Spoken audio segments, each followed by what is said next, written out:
I'm not there.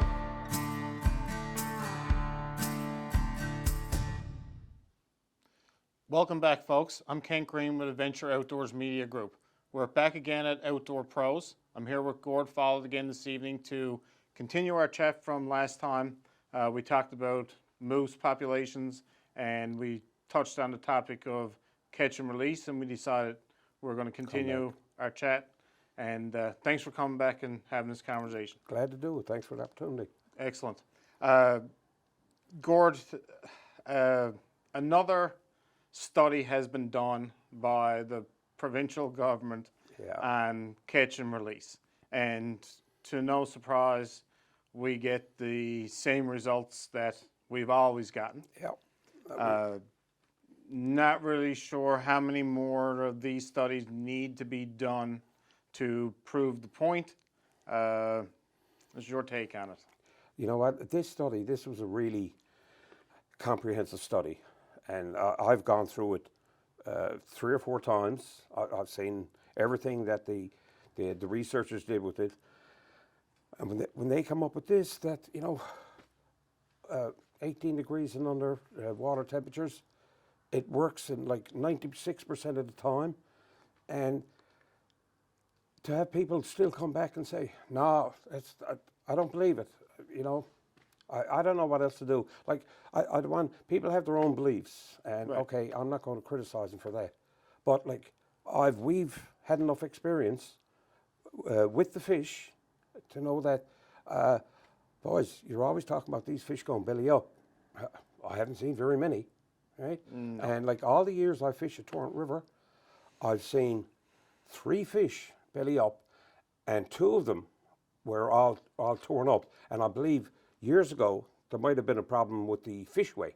They were tearing themselves up on it. Sure. So, and most of my fishing down close to the ocean, so if the fish were caught in pools up above, they'd have to float by me eventually. Yeah, so. 100%. My personal take on it is that I know that it does work. I fish a lot during the summer. I've been fishing a lot during the summer for a lot of years. My experience with seeing dead fish floating down the river, very, very seldom. Yeah. I think that as a group as a whole, whether you're a catch and release angler, whether you're a catch and retain angler that just wants to get 2 or 3 fish, whatever the regulations allow, and get off the river, I wish the 2 groups would stop hitting each other head to head. Yeah. Let's come together for the best of the salmon and try not to be against each other, because it's not going to get us anywhere. No, well, while we're doing all this infighting, the government is free to do what they want, like approve all these aquaculture projects. You want to see what part of the problem is in the numbers of salmon go down? That's another thing we could get into, like aquaculture, seals and all this stuff. But you know what? Again, I go by my experience, and just about everybody I know who salmon fishes are of the belief that catch and release, yes, it works. Well, what else do we have to do to prove it? Right. I think a lot of times and I've seen it myself, and I'm sure you have too, is certain people, sometimes it's just lack of experience.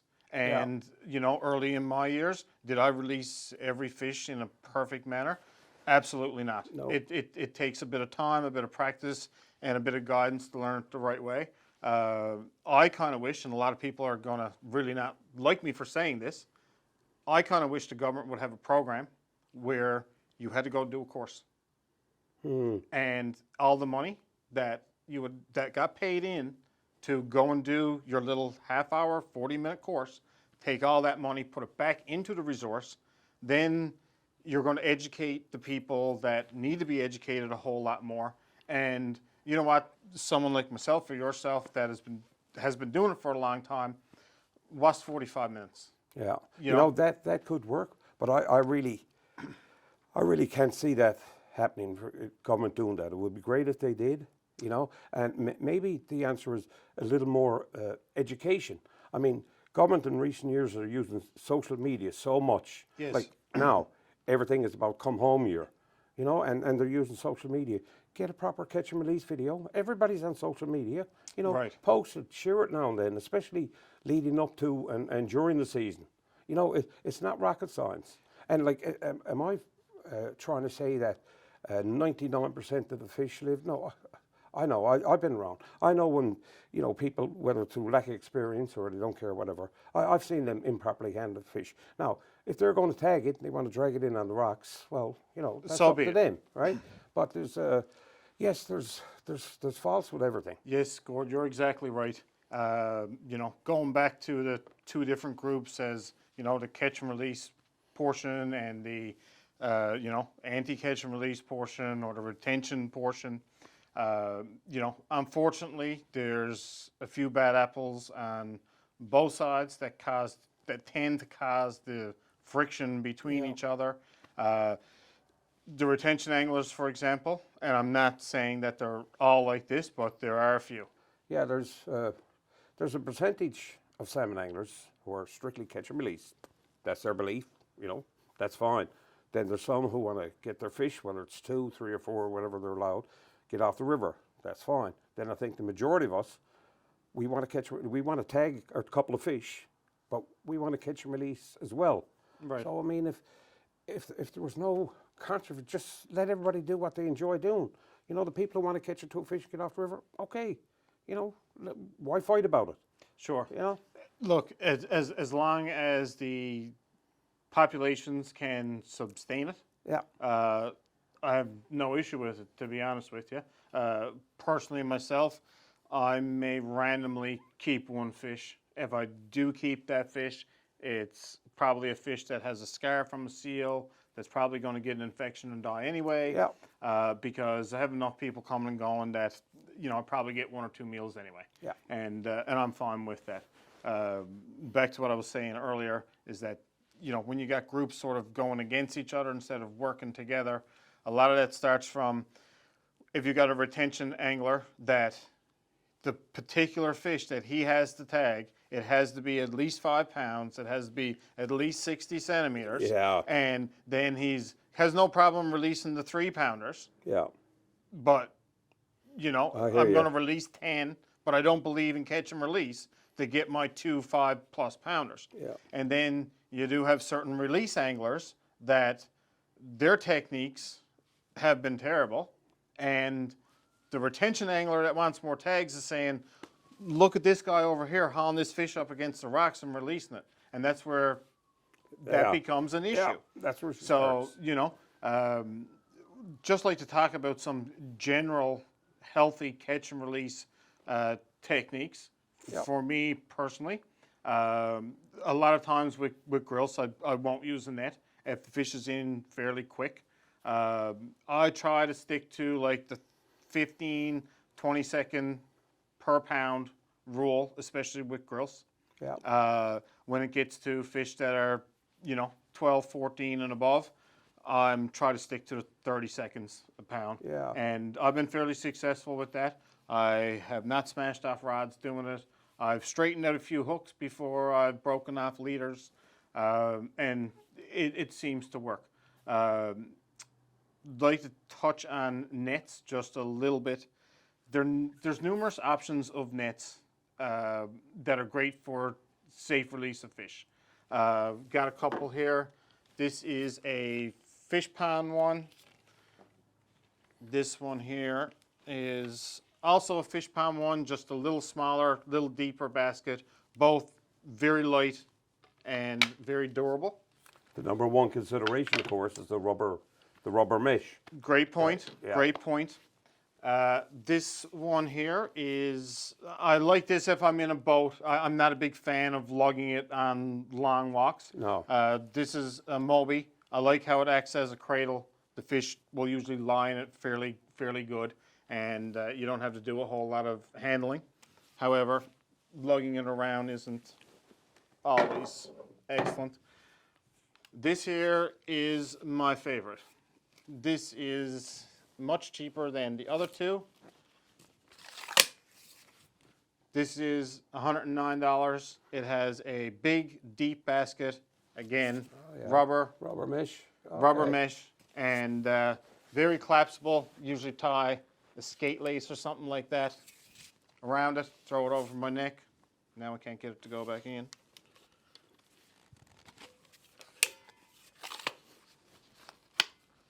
Fold it up, throw a band around it, throw it over your back, done. Just like, easy peasy. You've been trying to talk. Now we do use a net when we got, like, there's 3 or 4 of us fishing. We always use a net, whether we're releasing or retaining, just to help get it in. But over the last few years, you've seen me a lot of times on video that tailing the fish with the cotton glove now. And okay, I realise that might not be the best idea. And actually, this year I think you talked me into. I'm going to get a small net, right? And if not, I'll try one of those the gloves with the rubber tips, right? But my argument before and again, I'm going towards net and rubber, but before for those against the glove. My argument was, without the glove, I got to squeeze the tail of that fish with every bit of strength I got. Yep. Right? With the glove, I use half the strength, right? Once I got it under control, right? And then I can release it, right? That was my argument. Now, am I leaning towards your side? Yes, right? But look, there's none of this is like total gospel, okay? No. It's like there's different situations where it works better. There are situations right now, if I was by myself, there may be situations where putting on that glove may be the best option for me. Yeah. And there's different reasons that I could name in scenarios. One being, it's going to be a lot easier for me to get a larger fish if I'm by myself and I'm getting one shot at that fish. It's probably going to be easier if I do have a glove and I wet the glove than having him pass by 5 or 6 times and continuously having them slip from my hands because I got a rod in one hand and I'm trying to grab a tail that's this round with the other hand. Yeah.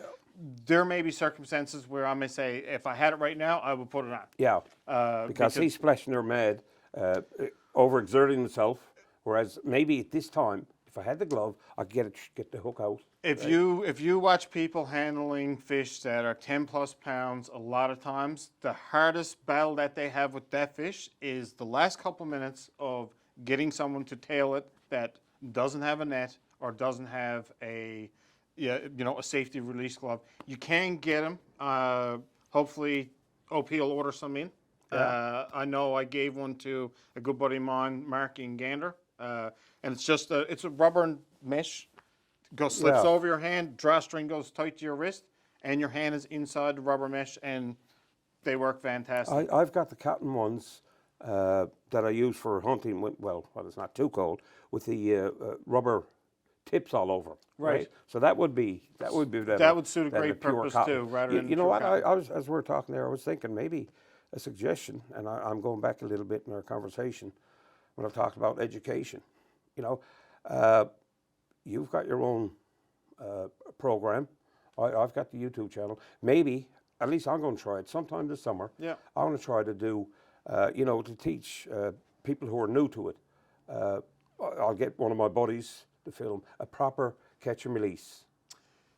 Just step by step. And it's really not all that difficult, right? But I can see the excitement, especially. And you know what? I don't blame him. If you've got a kid, a 12, 14-year-old kid, with his first salmon, he's pretty sure he's going to keep that. Yep. If you want to haul it in over the rocks, you're going to keep it, right? But listen, when it's totally different. Those kids, when they want to get used to properly releasing, or even some adults who are new to the sport, between two of us, I think we could get some kind of a video to show, 30 seconds tops.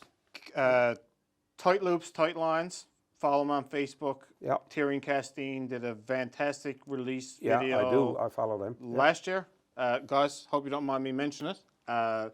Did a wonderful job with it. Very clear instructions were fantastic. That's the kind of thing we need to share more often then, see? Need to share more often. Yeah. I know that they shared it a couple times last year and it was going around, and I'm sure they'll share it again this year, but they did a wonderful job with that, I must say. Other than that, keep fish in the water as much as you can. That's, another big thing. when you see pictures of people with fish way out of the water, and you can tell when a fish is dry. Yeah. You know that fish is dry, it's not even wet. That's not good, and it's not helping our cause for And the release other side of the anglers. coin, you'll. So I've seen there's a friend, both of us. This is the one I think. It's a friend of both of ours, and he had a large fish. I believe it was a Labrador, and he picked it up. The water level is here. Yep. It was barely out of the water. The water was dripping. He kissed the fish. Yep. And all kinds of people, like the purists, I'll tell them you can't be doing that. That's, to me, that's bull. That's bull. Yes. Right? I agree. You know, when people get on with that stuff, that I don't even bother. I don't let them waste my time. Yeah, no, I hear you. And you're going to get people that are going to argue both ways, and they're never going to. Certain people are never going to agree with retention. There's certain people never going to agree with releasing. And I think that, you know, that's sort of got to stop because we're not helping each other for the purpose of the fish. You know, even as you mentioned earlier, about if we could get together and if we can even or some things, if we agree to disagree, it can still be for the betterment of the salmon. 100%. Right? Yeah. 100%. There's nothing is getting solved by being on social media outlets just arguing about it. No. There's lots that we can do as a whole to argue about. Yeah. And that's arguing with when is someone going to deal with the seal problem. If people think there's not a problem with seals, you need to get your head checked. Yeah. You know, they're in the mouths of every single salmon river, and at some point in time, locals just going to take matters into their own hands, which I totally back. I'm surprised that hasn't happened yet. You know, I can remember two years in a row, maybe like 6 years ago, 7 years ago, or it could be 7 and 8. Anyway, first of the year we always head to the west coast. Yep. And although it was Robinson Codroy now I fish, it used to be mainly Southwest Brook, and we'd go over there and pitch our tent or whatever, look down at the bridge at the mouth of the river, dozens of seals. Yep. And then we're wondering, how come the fish wouldn't come in? The seals all over the bay. Yeah, you know? I've seen them in Labrador in places that I've never seen them before last year too. You know, it is what it is. There's just certain topics that it seems the government are shy on. Oh, I know. There's a controversy with that, you know, but that population's after absolutely exploding. Yeah. And something has got to be done. But I mean, I don't know if we'll ever get anywhere with our federal government today. You know, it's not likely. We won't go. I know. I can't. Anyway, I think that pretty much clues up where we're to on that. It does work. Yeah. It always has worked, Absolutely. as long as it's done in a proper manner. Yeah. And anyone who wants to retain fish, if the populations are healthy enough to do it, Absolutely. not a problem. Yeah. And All you know, for it. all for it. Gord, great chat with you again. Same Thanks here. for My coming pleasure, out. buddy. I guess And- we'll be seeing you guys on the river this year. We'll cross paths somewhere, Chances I'm are sure. good. Yep. Yeah. Thanks, guys, for tuning in. You can follow Gord on Gord Follett Outdoors on his YouTube channel, and you can follow Adventure Outdoors Media Group on our Facebook page or Instagram. And stay tuned soon. We have other things coming. Have a great night.